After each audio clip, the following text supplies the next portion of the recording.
Συνεχίζουμε με το δεύτερο ερώτημα. Το υπογράφει ο κύριος Μπαμπάκας Γεώργιος. Θα το αναγνώσει ο κύριος Τσακύρης Σταμάτιος.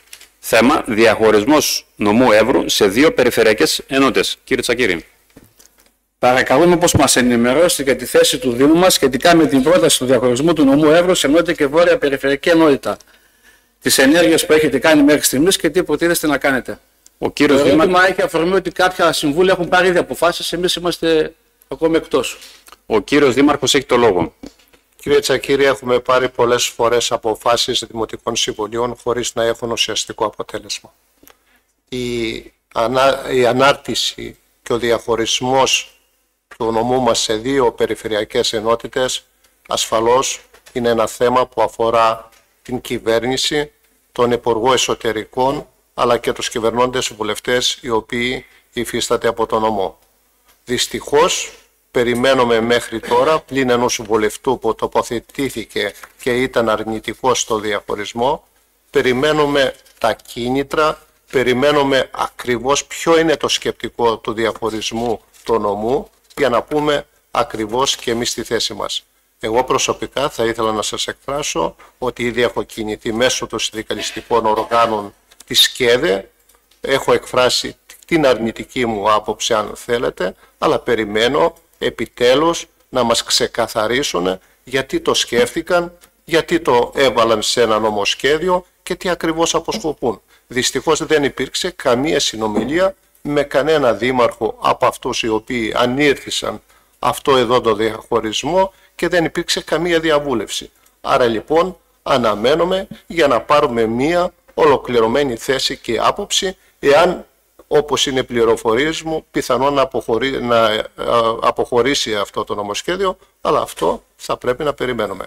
Εγώ προσωπικά επικοινωνώ με την ΚΕΔΕ, βρίσκουμε συνεχώς στη συνεργασία, είμαστε αρνητικοί, δεν υπάρχει κανένας λόγος γιατί η αντιμετώπιση των προβλημάτων γίνονται πολύ διαφορετικά, αλλά σε οτιδήποτε κατηβάζει κάποιος ή τοποθετεί ή όπως βλέπετε αναρτάει, σημαίνει ότι θα πρέπει να έχει και την κατάλληλη εξήγηση.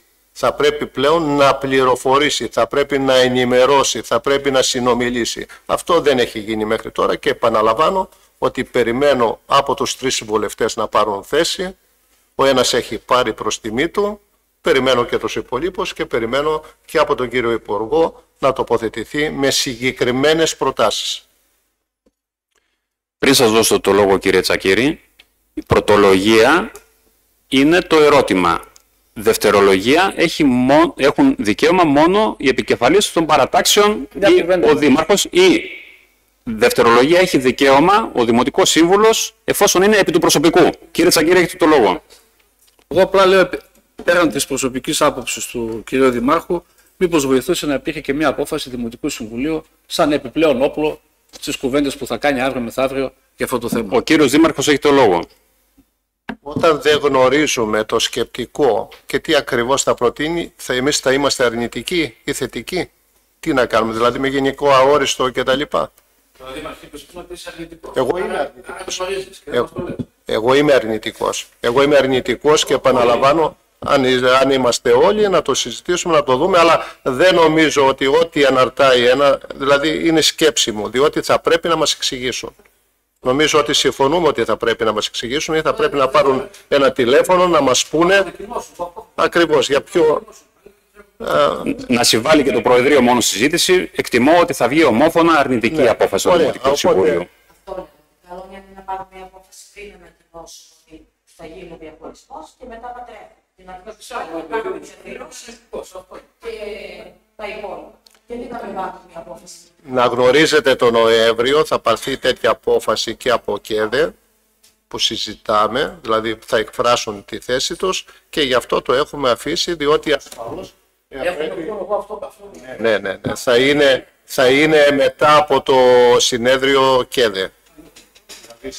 Αλλά εν πάση περίπτωση, αν είστε αποφασισμένοι οτιδήποτε να συνομιλήσουμε και κατά ειδίαν, να δούμε αν έχουμε μία ομόφωνη απόφαση χωρίς να ξέρουμε το σκεπτικό και τα κριτήρια, να προχωρήσουμε αν συμφωνούμε απόλυτα ότι σε τέτοιο θέμα δεν το συζητάμε. Γιατί εγώ αυτή τη άποψη είμαι ότι κανένα διαχωρισμό δεν συζητάμε για νομό. Γιατί θα μπορούσε να γίνει και κεντρικός αν θέλουν να γίνει έδρα ο Δήμος Οφλίου και να λυθεί το θέμα. Προχωράμε στο τρίτο ερώτημα. Τρίτο, τέταρτο, πέμπτο θέμα αφορά το νερό, την ίδρυση. Υπογράφει ο κύριος Σαρναφέρης Χρήστος, Τσιλιγκύρ Μεχμέτ και Μπερμπάτ Μπιλάλ. Θέλετε κύριε Τσακύρη να τα αναγνώσετε εσείς, τρίτο, τέταρτο και πέμπτο θέμα? Το μεγάλο δερίο και τις Ρούσες. Το μεγάλο δερίο στους 15 Ιουλίου δεν έχει παραδοθεί ακόμα. Θέμα υδροδότηση μεγάλου δερίου. Διαβάστε το κύριε Ενώ Τσακύρη. υπήρχαν παρόλες διαβεβαιώσεις και την αποστολή των αντίστοιχων εργάτων στη Βουλή των Ελλήνων όταν συζητούσαν αυτό το τεράστιο θέμα και τη δέσμευση του Δημάρχου ότι στις 15 Ιουλίου του 2025 θα παραδοθεί το έργο φιλτραρίσματος του νερού στο μεγάλο δέριο, παρατηρούμε ότι ακόμη δεν έχει ολοκληρωθεί, προκαλώντας ανησυχία στους κατοίκους της περιοχής, αλλά και επιδεινώντας το τεράστιο πρόβλημα που υπάρχει όσον αφορά την ποιότητα του πόσιμου νερού που εδώ και χρόνια είναι ακατάλληλη και επικίνδυνη για τη δημόσια υγεία. Το επόμενο είναι θέμα υδροδότηση Ρούσας Κισού. Το υπογράφει ο κύριος Μπερμπάτ Μπιλάλ. Κύριε Τσακύρη. Παρακαλώ όμως μας εξηγήσετε τους λόγους που το χωριό της Ρούσας υδροδοτείται μόνο μία ώρα την ημέρα. Επίσης, έχουμε γίνει δέκτες πολλών παραπάνω από τον οικισμό του Κισού για την υδροφόρο που πάει μία φορά την εβδομάδα ποσότητα νερού δυσανάλογη με τις ανάγκες των κατοίκων. Απαιτούμε λύση του προβλήματος. Και το πέμπτο θέμα το υπογράφει ο κύριος Σαρναφέρης Χρήστος. Θα το αναγνώσει ο κύριος Τσακύρης Σταμάτιος με θέμα λογαριασμοί ίδρυυσης Δημοτικής Ενότητας του Νερού. Παρακαλούμε όπως μας ενημερώσετε τι προτίθεστε να κάνετε όσον αφορά τη μεγάλη καθυστέρηση που παρατηρείται στη Δημοτική Ενότητα Τυχερού σχετικά με την ίδρυση λογαριασμών ίδρυυσης, η οποία έχει καθυστερήσει 7 εξάμηνα. Και κατά πόσον ο υπολογισμός του λογαριασμού θα γίνει βάση κλίμακας ή με κάποιον άλλο τρόπο. Ο κύριος Δήμαρχος έχει το λόγο.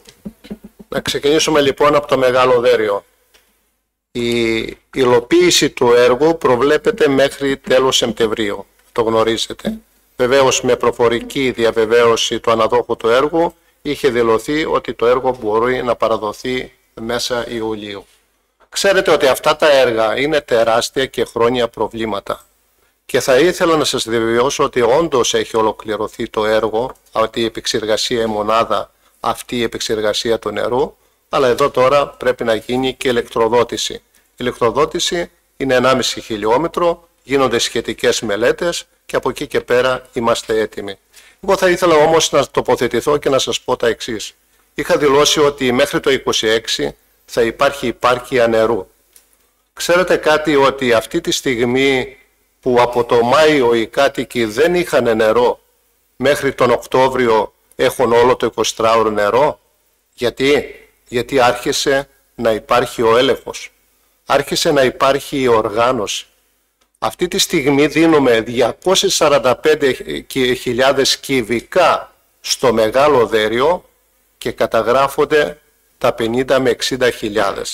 Άρα λοιπόν θα έχει επάρκεια και αρκετό νερό και πολύ γρήγορα θα υπάρχει και επεξεργασία και η καταλληλότητα του νερού. Θα ήθελα όμως να πω το εξής, ότι το δρόμο που έχουμε διανύσει ειδικά στα νερά, γιατί είναι συνολικά και θα πρέπει να γίνεται, κύριε Πρόεδρε, ένας ολοκληρωμένος σχεδιασμός για τα νερά και δεν μπορούμε να τα κοιτάξουμε μεμονωμένα. Τι κατάσταση υπήρχε εδώ στην περιοχή. Αυτή η κατάσταση που υπήρχε, ή να αναφερθώ και στη Ρούσα και μετά να αναφερθώ τι κάναμε.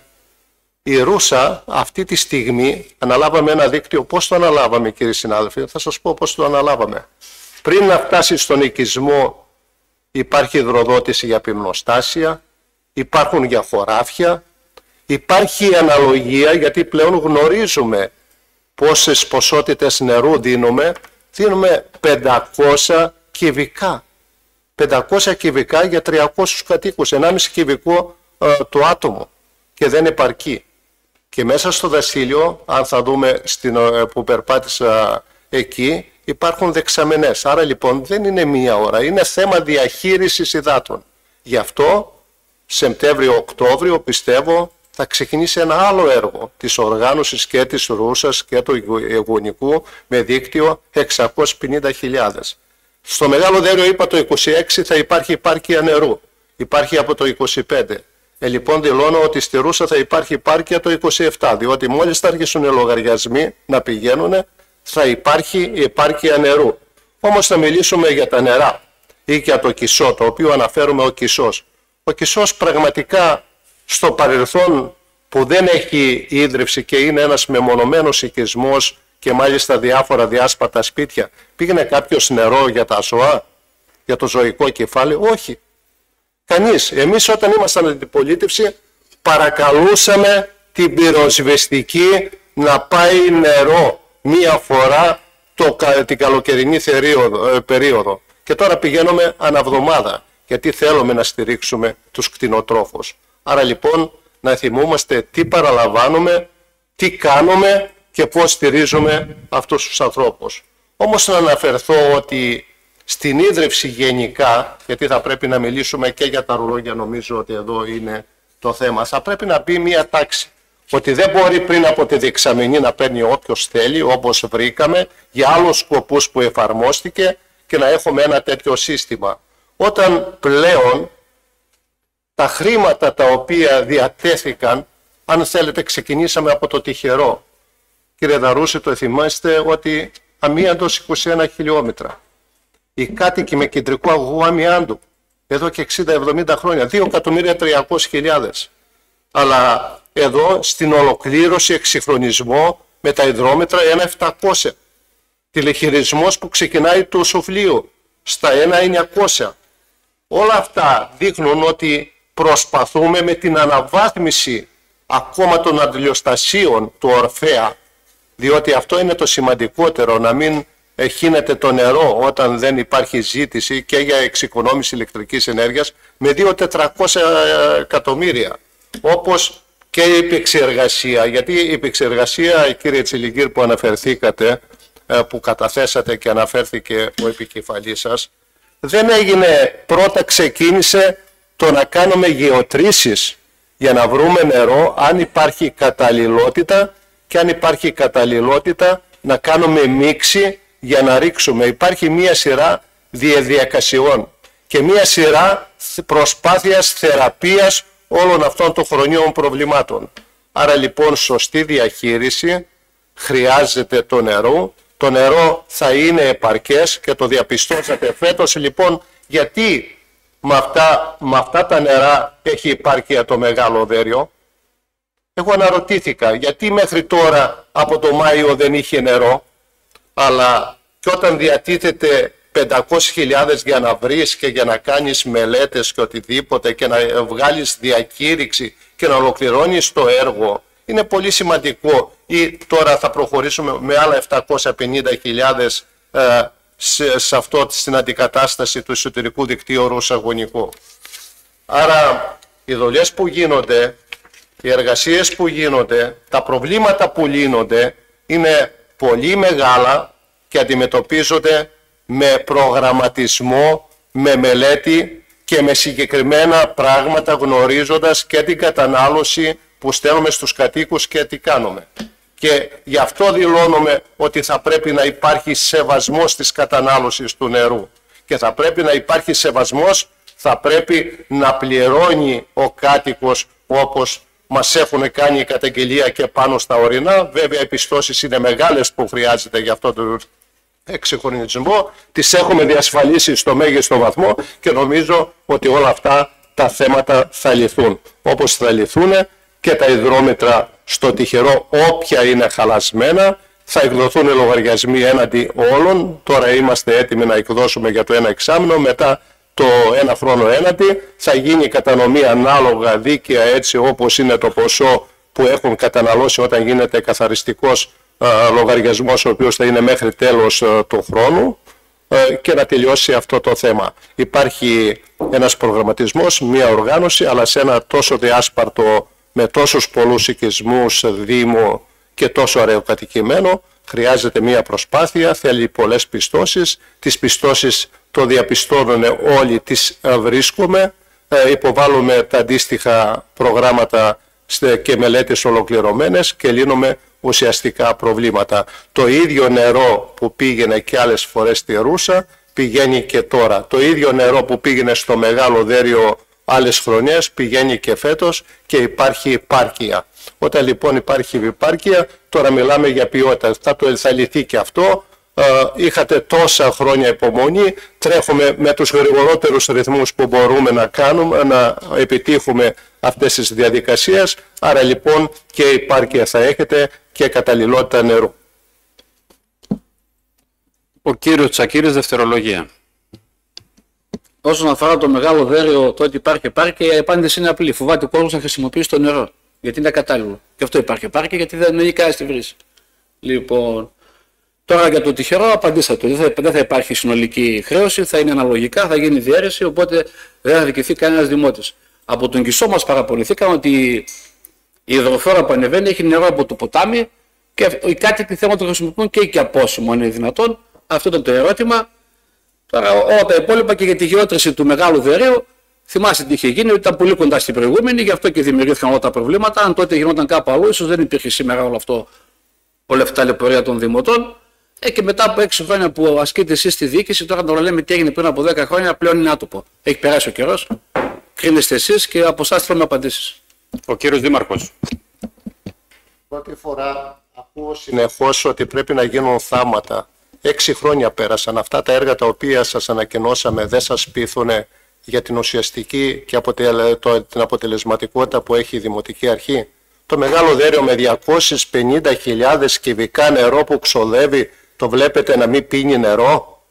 Άρα λοιπόν το καταναλώνει το νερό. Το ίδιο πρόβλημα είχε και πέρυσι, το ίδιο πρόβλημα είχε και πρόπερσι και δεν είχε νερό. Άρα λοιπόν αυτό δεν ευσταθεί. Αυτό είναι το επιχείρημά σας αστήρικτο και κατά ουσία βάσιμο.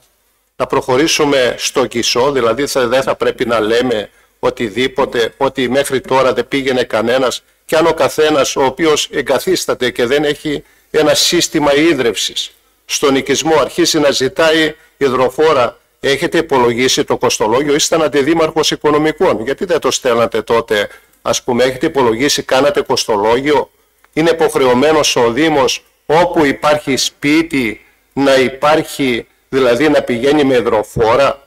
Άρα λοιπόν η ευαισθησία που επιδεικνύουμε εμείς στο Κισό δεν έχει επιδείξει μέχρι σήμερα καμία δημοτική αρχή. Και να σας θέσω το εξής. Εμένα γιατί με ευχαριστούν οι κάτοικοι του Κισού? Γιατί πέρυσι θέλανε να πάμε για φαγητό, καλούσαν συνεχώς, δεν πήγα βέβαια διότι δεν είχα τη δυνατότητα και εκφράζουν ανά πάσα στιγμή τις ευχαριστίες για πρώτη φορά που υπάρχει ένα ενδιαφέρον. Άρα λοιπόν να μην λέμε πράγματα τα οποία δεν ευσταθούν ή δεν είμαστε αυτοί που θα χτυπήσουμε ραβδάκι και θα γίνουν θάματα όταν δεκαετίες, 60-70 χρόνια στην κοινότητα Δερείου αυτά τα χρήματα τα οποία έχουν διατηθεί με τα έργα υποδομής ίδρυυσης αλλά και σε εκπαιδεύσεις είναι τόσο ουσιαστικά που σε κανένα άλλο μέρος δεν έχουν δοθεί. Όταν γίνονται τόσοι δρόμοι, όταν γίνονται τόσα έργα, όσο όταν συνεχίζονται αυτά τα έργα και πολύ περισσότερο και με ενεργειακή αναβάθμιση το σχολείο, όπου είχε ιδιοκτησιακό καθεστώς, ο Δήμος έκανε την ενεργειακή αναβάθμιση. Άρα λοιπόν προχωράμε και λύνουμε τα προβλήματα μέσα στο χρόνο που μπορούμε και που ασφαλώς εξασφαλίζουμε τις χρηματοδοτήσεις. Και θα πρέπει να πούμε ότι οι χρηματοδοτήσεις που εξασφαλίσαμε νομίζω είναι πάρα πολλές και είναι αναγνωρίσιμο από όλη την Ελλάδα. Προχωράμε στο έκτο ερώτημα που θα απαντηθεί από τον κύριο Δαρούση. Το υπογράφει ο κύριος Τερζάκης Μιχαήλ με θέμα οχήματα του Δήμου. Ο κύριος Τερζάκης έχει το λόγο. Καλημέρα. Yes. Με αφορμή σωρία ατυχημάτων που έχουν συμβεί σε όλη την Ελλάδα, παρακαλούμε όπως μας ενημερώσετε κατά πόσον όλοι οι οδηγοί των οχημάτων του Δήμου έχουν έγκριση από την περιφέρεια για να οδηγούν δημοτικά οχήματα και αν τα οχήματα αυτά παρέχουν υπηρεσίες και σε ιδιώτες και αν γίνεται αυτό από πού δίνεται η έγκριση. Ο κύριος Δαρούσης έχει το λόγο. Καλησπέρα και από μένα. Τώρα για τον Κισό θα μου επιτρέψετε λίγο συγγνώμη λίγο για να πάρει και την πληροφορία τη σωστή η αντιπολίτευση. Με τον Κισό, επειδή μιλάω εγώ κάθε φορά που είναι να πάει υδροφόρα, ήταν η πρώτη υδροφόρα, πήγε την προηγούμενη Δευτέρα και είπαμε κάθε Δευτέρα θα πηγαίνει υδροφόρα και με πήραν τηλέφωνο τη Δευτέρα πριν φύγει η υδροφόρα και μου λένε ότι αν θέλετε καθυστερήστε και 2 μέρες γιατί υπάρχει νερό ακόμη. Επομένως δηλαδή οι πληροφορίες που σας μεταφέρουν κάποιοι, καλά είναι να τις φιλτράρετε λίγο καλύτερα γιατί ώστε να μην υπάρχουν έτσι. Δημιουργούνται θέματα. Συγγνώμη κύριε Δαρούση, θα ήθελα να αναφερθώ ότι το νερό δεν είναι από το ποτάμι. Φυσικά και δεν είναι κάπου. Πήγε ποτέ από το ποτάμι νερό πάνω. Είσαι σίγουρος? Όχι να το δούμε, αν είναι, καταθέστε το τώρα εδώ. Να το δούμε τώρα. Να ακούσει και ο κόσμος αυτά που ακούει και οτιδήποτε. Τώρα το να λέμε γενικά και όχι θα λέμε. Ωραία, εντάξει. Κύριε Δαρού, συνεχίστε. Τώρα το κομμάτι των οχημάτων. Τα οχήματα του Δήμου ξέρετε πολύ καλά ότι οδηγούνται από οδηγούς του Δήμου. Οι οδηγοί του Δήμου, οι οποίοι είναι με κανονικές προσλήψεις, έχουν τη δυνατότητα να οδηγούν τα οχήματα εντός του Δήμου. Όταν ένα όχημα φεύγει εκτός Δήμου, όπως παράδειγμα θα φύγει ένα όχημα αύριο το πρωί να πάει στην Κομοτηνή, γι' αυτό γίνεται ειδικό δελτίο και υπάρχει απόφαση δημάρχου ποιος οδηγός θα φύγει εκτός Δήμου, εκτός νομού κυρίως, για να κάνει κάποια ειδική μεταφορά. Και φυσικά δεν παρέχουμε καμιά υπηρεσία σε ιδιώτες. Αυτό δεν υπάρχει για περίπτωση. Χρησιμοποιούμε το ανυψωτικό μηχάνημα του Δήμου κάποιες φορές για να λύσουμε προβλήματα τα οποία μπορεί να έρχονται ένα δέντρο από μια ιδιοκτησία, για παράδειγμα, να φεύγει από μια ιδιοκτησία ένα δέντρο, το οποίο όμως έχει κατακλείσει το δρόμο. Μπορεί να είναι ιδιωτικό το δέντρο, αλλά το κλάδεμα το κάνουμε εμείς γιατί εμποδίζει το δρόμο και την απορριμματοφόρα πολλές φορές. Άρα, καμιά κίνηση δεν γίνεται για να δοθεί όχημα σε ιδιώτη να εξυπηρετήσει ιδιωτική πρωτοβουλία, σε καμιά περίπτωση. Δεν το επιτρέπουμε αυτό, δεν έχουμε άλλωστε ούτε το χρόνο να το κάνουμε. Ακόμη και να αξιοποιήσουμε το θέμα της ενοικίασης, που υπάρχει μια διαδικασία να νοικιάσουμε το ανυψωτικό ή το DCB σε ιδιώτη για να κάνει ιδιωτική εργασία. Παρ' όλα αυτά, ούτε αυτό το κάνουμε, ακόμη και με πληρωμή, διότι δεν έχουμε το χρόνο. Εμείς θέλουμε να εξυπηρετούμε τους δημότες μας για τις εργασίες που έχουν να κάνουν καθαρά με το Δήμο. Νομίζω ότι δεν έχω κάτι άλλο. Κύριε Τσακύρη. Τώρα, επειδή βλέπουμε και εμείς τι γίνεται με τα οχήματα, λίγο πιο προσοχή ποιοι ανεβαίνουν και αν είναι υπάλληλοι του Δήμου ή δεν είναι. Όσον αφορά τώρα αυτό με τα δέντρα, εγώ έχω το ανυψωτικό στο τυχερό σε ένα μέρος που δεν υπάρχει δέντρο, σε μια οικία ιδιώτη, μάλλον κάτι στα λόγια κάνουν. Okay. Εγώ δέχομαι αυτό που λέει ο κ. Αντιδήμαρχος, ότι ίσως κάποιες ειδικές περιπτώσεις να χρειαστεί και να βοηθήσουμε. Αλλά τώρα να λέμε ότι είναι μόνο για δέντρα, δεν είναι μόνο για δέντρα. Και αυτές οι εξυπηρετήσεις πρέπει να γίνονται σε όλους και όχι μόνο για να πάρουμε ένα ψήφο ή να φανούμε καλοί. Κύριε Δαρούση. Κοιτάξτε, τώρα, όπως παράδειγμα αυτή τη φωτογραφία που δείξατε, υπάρχουν κτίρια ψηλά στην περιοχή που κάποιες φορές ζητάνε για 5-10 λεπτά να βιδώσουν μια βίδα σε ένα λόγι που είναι έτοιμο να πέσει προς το πεζοδρόμιο. Αυτό είναι για την ασφάλεια των ανθρώπων που περνούν από κάτω. Έτσι, υπάρχουν τέτοιες περιπτώσεις που τις εντοπίζουμε και εμείς και λέμε τους ιδιοκτήτες ότι θα πρέπει να γίνει αυτό. Αλλά τώρα να βάζεις έναν άνθρωπο, γίνεται σε όπου υπάρχει επικινδυνότητα. Αυτό το θέλουμε και εμείς. Έτσι, γιατί περνάει κόσμος από το πεζοδρόμιο, ειδικά κοντά σε επιχειρήσεις, εκεί στο σπίτι του κόσμου, στα σχολεία κτλ. Αυτό εννοείται το επιθυμούμε και εμείς την ασφάλεια των πολιτών. Απόλυτα κατανοητό. Δεν είναι και καμιά πενταώρα. Κυρία Κουφάκη, δεν έχετε το λόγο. Έβδομο θέμα θα απαντηθεί από τον κύριο Δαρούση. Είναι το ερώτημα του κυρίου Τσακύρη Σταματίου με θέμα ακαθάριστα οικόπεδα Δήμου Σουφλίου. Κύριε Τσακύρη, έχετε το λόγο. Παρακαλούμε πως μας ενημερώσετε για τον αριθμό των ακαθαρίστων οικοπαίδων που σας έχει υποδείξει η Περιοριστική Υπηρεσία Αλεξανδρούπολης, πώς από αυτά έχετε καθαρίσει και τι προτίθεστε να κάνετε με τα υπόλοιπα. Κύριε Δαρούση. Λοιπόν, υπάρχει τώρα η εξής διαδικασία που πλέον τις καταγγελίες τις εξετάζει η πυροσβεστική, αυτές που ανεβαίνουν στο σύστημα από τους κατοίκους, από τους καταγγέλλοντες. Οι περισσότερες φυσικά είναι ανώνυμες καταγγελίες. Πηγαίνουν στην πυροσβεστική, η πυροσβεστική έχοντας ως γεγονός ότι το κτηματολόγιο στο Δήμο μας δεν έχει οριστικοποιηθεί, έχει αδυναμία πρόσβασης να δει τους ιδιοκτήτες των οικοπαίδων που γίνονται καταγγελίες. Θεωρώ βέβαια και μιλώντας και με τους ανθρώπους ότι κάνουν μια έρευνα τοπική ξέροντας πρόσωπα και πράγματα και προσπαθούν να βρουν τους ανθρώπους. Αλλά υπάρχουν περιπτώσεις που στον αριθμό είναι 11 αυτές που έχουν έρθει στο Δήμο. Δηλαδή στο Δήμο καταλήγουν οι καταγγελίες που γίνονται στην πυροσβεστική όταν η πυροσβεστική δεν μπορεί να βρει ιδιοκτήτες.